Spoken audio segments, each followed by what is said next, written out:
جتنا بشارة خير والأفراح غير في جية المولود نايف بالسعد والله إن قدومها العيد الكبير بالسعد غطى دارنا وكل البلد هذا ولد جاب الرعى الصيت الشهير بالمرجله والطيب والفزعه بعد نسل العنوز اللي يفكون العسير أهل الشجاعة يوم حزة الوعد وجدان نايف طيبهم ما له نظير قليل وعويد موفين العهد يجعل نايف في خطاويهم يسير هذا سمي اللي فعوله ما تعد نايف بن قويد راعي الطيب الغزير اسم تعلى فوقنا القمة صعد ذاك الخوي اللي فعوله ما تحيد سيف بيمين اللي يخاويه وسند بالطيب والمعروف في الوقت العسير مدت يمينه مثل همل البرد مقدم وفعله كما السيف الشطير اليا وقفي والله انه كالاسد اليا وقفي والله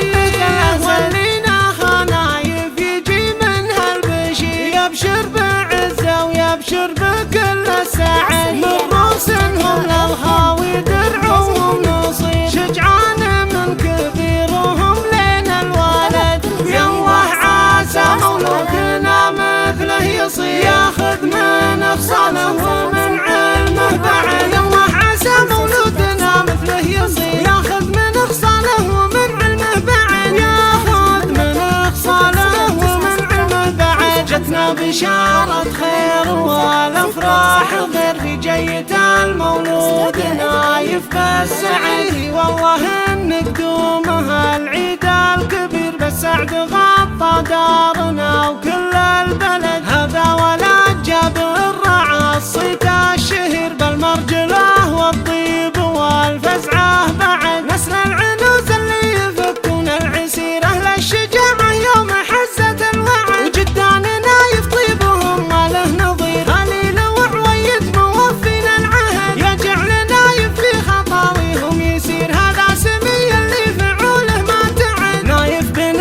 قويد راعي الطيب الغزير اسم تعلى فوق